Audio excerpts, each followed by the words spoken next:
It's been a year, a whole year since I started sharing my journey and doing these little videos about myself and my experience after coming out of a toxic relationship, a dysfunctional relationship, codependent relationship, whatever term you want to use to describe it. And it's been a full year, and more than a year. And this has been therapeutic for me in a lot of ways to share. And there's been times where I've asked myself why I was doing it or why I do it, and that's part of it. Is to get it out there, express myself, right? Another part of it for me is to practice being radically honest, and that's something that I realized through therapy and sharing and being truthful with others, and really working on being truthful with myself, that I wanted to make sure I practice and got used to, because when you're coming from complex trauma, you have a tendency to be guarded and not trust other people and fear being vulnerable and being open with others. And that's where I was for a lot of my life, with a lot of different people. And it takes work, it takes courage, it takes the willingness to be heard again, right? To trust in others. And that's been a big part of my journey over the past year, working on myself. And part of that, radical honesty is also being truthful with, all the parts of me that are good and all the parts of me that maybe others see as bad, but are still parts of me, right? And, recently I've been doing some shadow work. And that's all about really digging into the parts of ourselves that we have denied for whatever reason, or that we fail to recognize, and we kind of hide from everybody, right?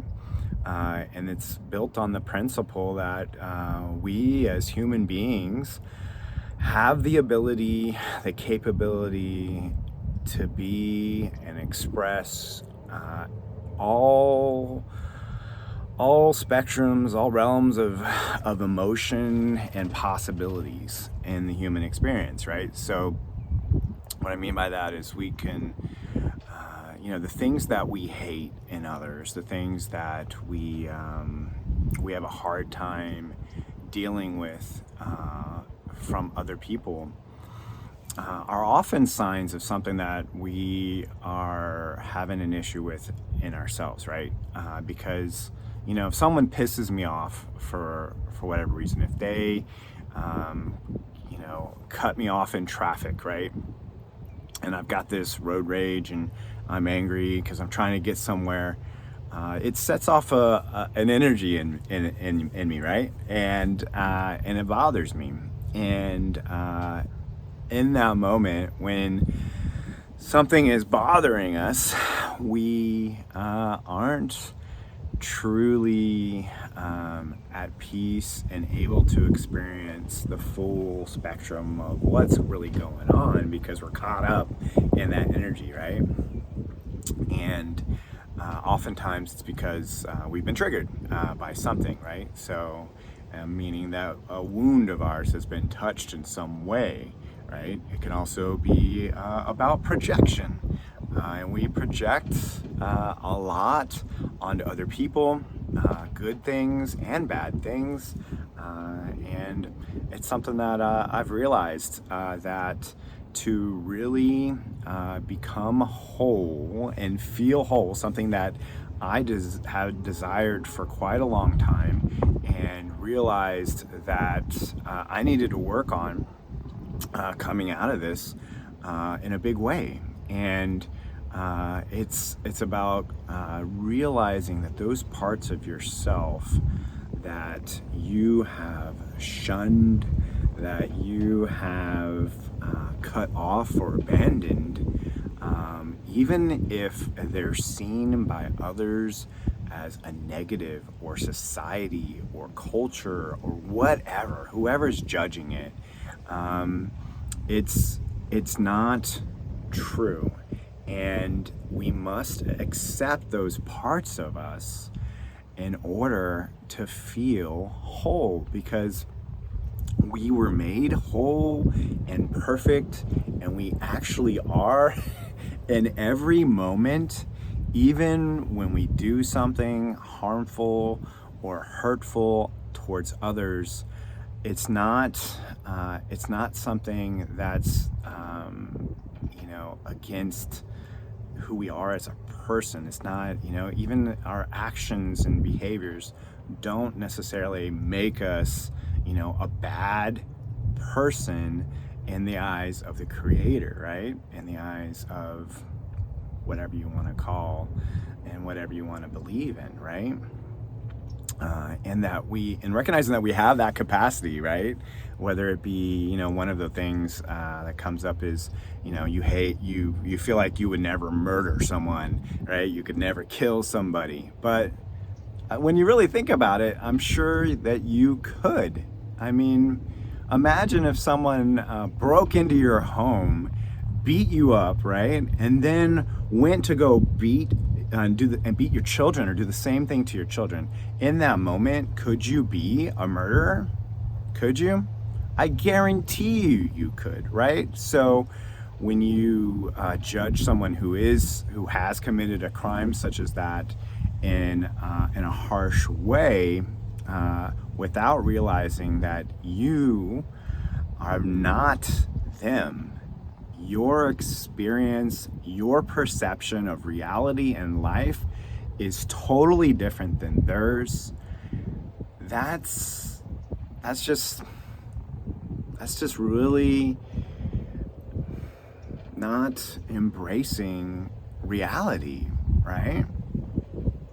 And I'm not saying that it's necessary to accept or to justify their actions necessarily, and to say it's okay to kill and to rape and to pillage and do harm to others. That's not what this is about.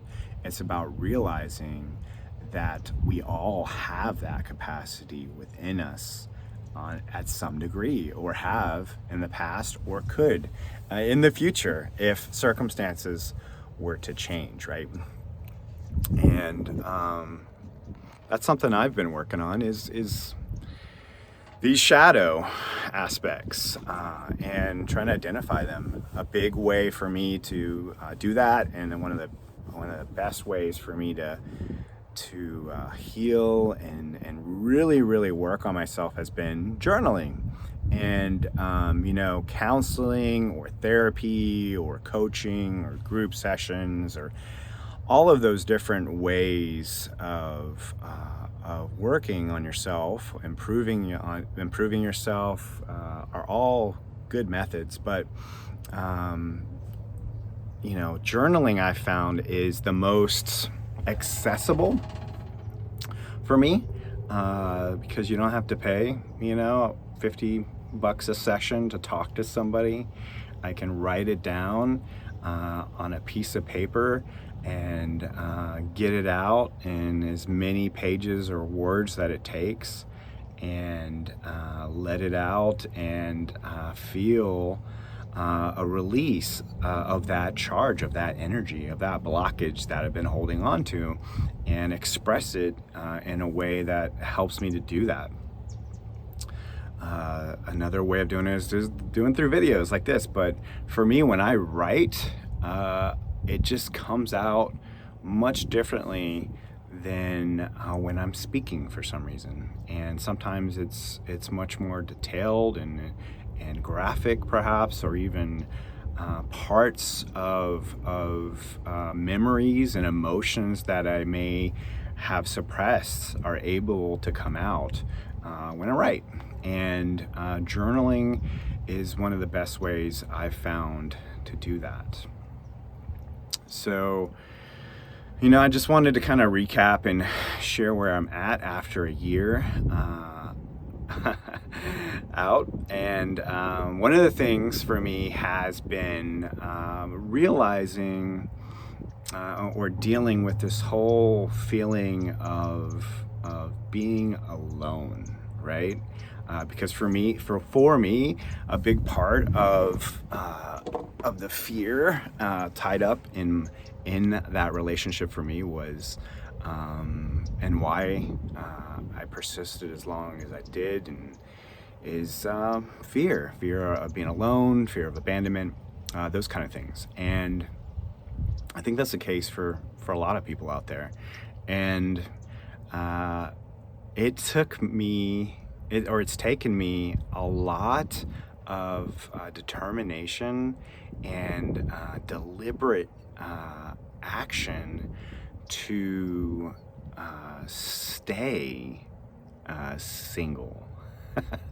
And I don't know how to express it as to why that's a good thing for me, but I feel like it is, just because I know I still have a lot of work to do on myself. And though there have been amazing people that have come in my life over the last year, some amazing women who are beautiful in all respects, there's just a knowing within myself that I still need time to heal and to feel that I'm 100%, where I need to be before getting into a serious